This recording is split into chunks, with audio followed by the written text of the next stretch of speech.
Doctor बीना Kaushik, SPC राजकीय महाविद्यालय अजमेर। आज का मेरा टॉपिक है वर्साई की संधि का आलोचनात्मक मूल्यांकन। जो भी संधियां युद्धों के उपरांत की जाती हैं उसमें जीतने वाला उस संधियों से संतुष्ट और हारने वाला उस संधि से असंतुष्ट होता है।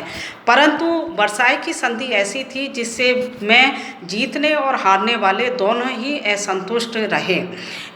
इस में जीतने वाले मित्र राष्ट्रों में हम देखें तो फ्रांस, अमेरिका, इंग्लैंड, इटली आदि देशों में भी इस संधि के प्रति जनता में पर्याप्त असंतोष था।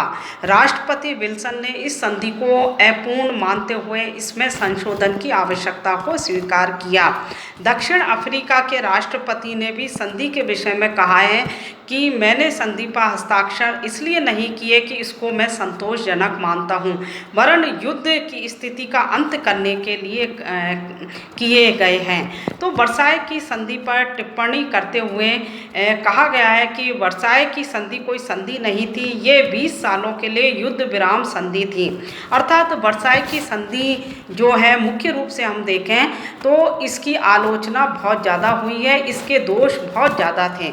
तो इसके दोष क्या थे? उनमें सबसे प्रमुख है कठोर और अपमानजनक संधि।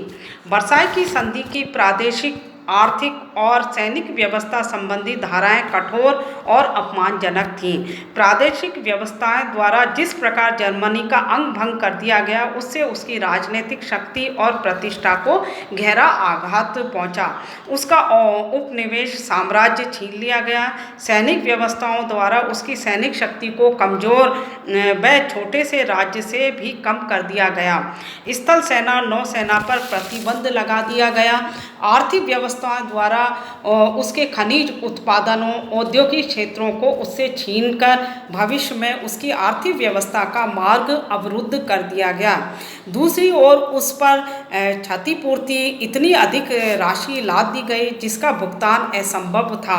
अमेरिका के विदेश मंत्री ने भी कहा है कि ये शर्तें कठोर और अपमानजनक थीं और लगता है इनमें से अनेक को कार्य रूप देना असंभव था। ऐसी कठोर और अपमानजनक शर्तों को जर्मनी जैसे वीर और स्वाभिमानी राष्ट्र के लिए सदा के लिए स्वीकार करना असंभव था। तो इस प्रकार से इस वर्साई की संधि की पहली जो दोष था कि ये संधि अपमानजनक संधि थी, कठोर संधि थी और उसको पूरी तरह से जर्मनी के लिए उसका पालन करना असंभव था। दूसरा इसका दोष था आरोपित संधि। आरोपित संधि अर्थात जबरदस्ती लादी गई संधि। वर्साई की संधि एक आरोपित संधि थी। सामान्यतः प्रत्येक संधि दो पक्षों के वैचारिक आदान प्रदान का परिणाम होती है, परंतु पेरिस शांति सम्मेलन में ना तो पराजित राष्ट्रों को बुलाया गया, ना ही इस संधि की शर्तों को तैयार करते समय जर्मनी के प्रतिनिधियों को बुलाया गया और ना ही उनसे विचार विमर्श किया गया। उनसे कैदियों जैसा व्यवहार किया गया। उन्होंने इच्छा से या अपनी अनिच्छा से इसको स्वीकार किया। जर्मनी के प्रतिनिधियों को धमकी देकर संधि पत्र पर हस्ताक्षर करवाए गए। वस्तुतः वर्साई की संधि विजेताओं द्वारा विजित हारने वालों पर थोपी गई थी, आरोपित संधि थी। तो जैसा कि जर्मन इतिहासकार ने कहा है कि वर्साई की संधि एक संधि ना होकर आदेश था जो जर्मन राष्ट्रीय सभा पर पुण्य युद्ध की धमकी देकर आरोपित किया गया था।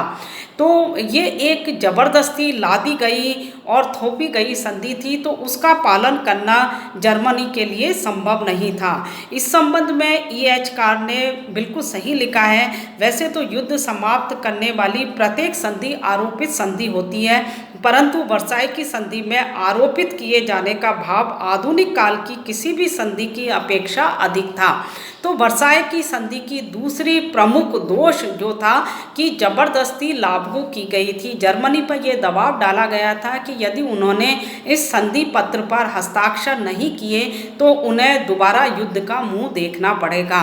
तो जर्मनी की न केवल सभी जो व्यवस्थाएं थी उसके द्वारा उसको कमज़ोर राष्ट्र के रूप में बना दिया गया, बल्कि इस संधि के द्वारा उसको पूर्ण रूप से कुचल दिया गया, जिससे जर्मनी दोबारा से खड़ा ना हो सके और मित्र राष्ट्रों को उसकी तरफ से कोई भी हम कहें कि युद्ध की आकांक्षा नहीं रहे। तो जर्मनी की संधि जो थी, उसी संधि के द्वारा द्वितीय विश्व युद्ध के जो बीज थे वो पड़ गए थे। तो धन्यवाद।